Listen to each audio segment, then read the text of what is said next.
Hey, what's up guys? So today I want to talk about the single most important progression to understand when we're talking about jazz chord progressions, and that is called the 2-5-1.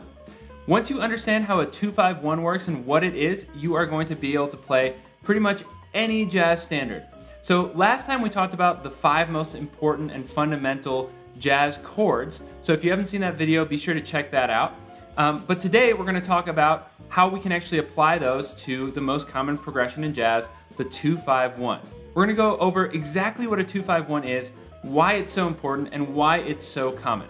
But before we get started, guys, if you're new to the channel, please be sure to click subscribe and click the little bell to turn on notifications so you don't miss any more videos like this one. All right, guys, let's jump right in. So in the last couple of videos, we talked about how each note in a major scale is assigned a simple number. So let's continue to use C major as our reference point.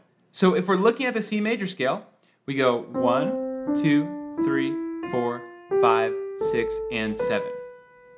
Then we talked about how a C major 7 chord is literally just taking these 4 notes, 1, 3, 5, and 7. In the key of C again as our reference, that's C, E, G, and B. So really quickly, a chord progression is essentially just a bunch of chords in order being played. So your chord progression could basically be made up of any chords you want. It could be D minor to G7 to F minor to B flat 7 to E flat major. Or it could be G flat major to A major to D major to G sus to C major. Doesn't really matter what the chords are. The point is, this is a chord progression, a progression of chords. Easy. So when we say 2-5-1, what we're really referring to is the bass notes here. So if we're in the key of C, 1 is C, 2 is D, and 5 is G. Not just in jazz, but in all classical theory, the single most powerful cadence, in other words, the chord progression that gives you the strongest feeling of resolution is 5-1. So whenever you go from G to C in the key of C, again, because G is 5 and C is 1, that's how you get the strongest resolution. But getting a little bit more detailed, what we actually want is a G dominant chord to a C major chord. So why can't it just be a G minor chord to a C major chord? Well, that's not exactly a 5-1 progression, and now I'm going to show you why. So let's go back to our C major 7 chord. 1, 3, 5, and 7. So in order to get our 2-5-1, we're going to keep all the notes here diatonic, and we're going to move this chord up the C major 7 scale, and we're going to find what chord it becomes on the 2 and what chord it becomes on the 5. So if we move this chord right up to 2 as the bass note, D, we have a D minor 7 chord. So that means that our 2 chord is diatonically a minor 7 chord. If we keep moving up until G is our bass note, the 5, we have a G7 chord, a G dominant 7 chord. So our 5 chord is diatonically a dominant chord. So if we do our 2-5-1 with its diatonic structure, we literally just get 2 minor 7 to 5 dominant 7 to 1 major 7. And that right there is a 2-5-1. We're taking the chord built on 2, then we're taking the chord built on 5, and resolving it to the chord built on 1, which is just our normal C major 7 chord.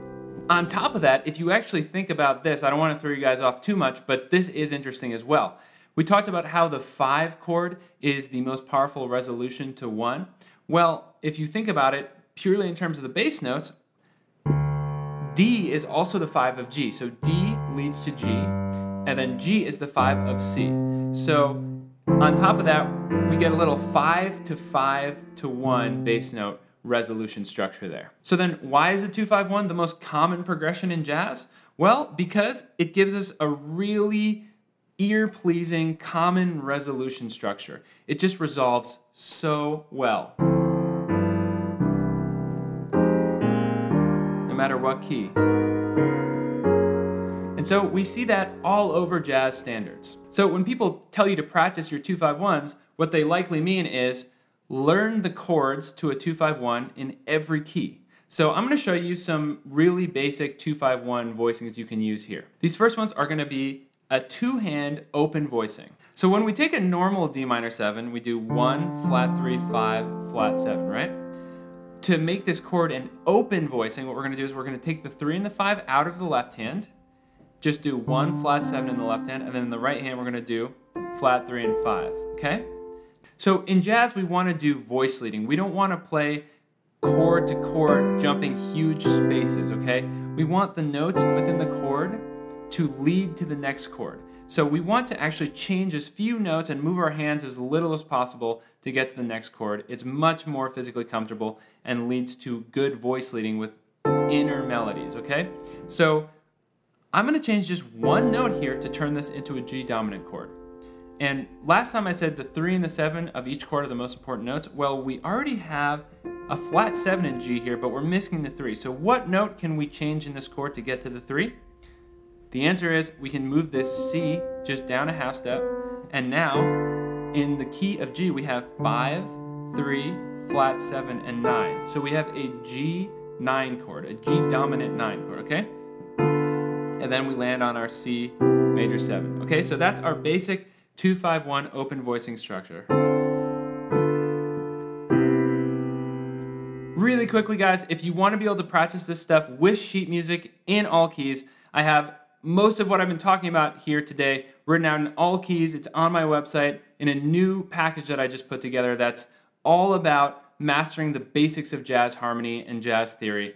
It's jazzpianoconcepts.com/store where you can find it. So be sure to check that out, guys.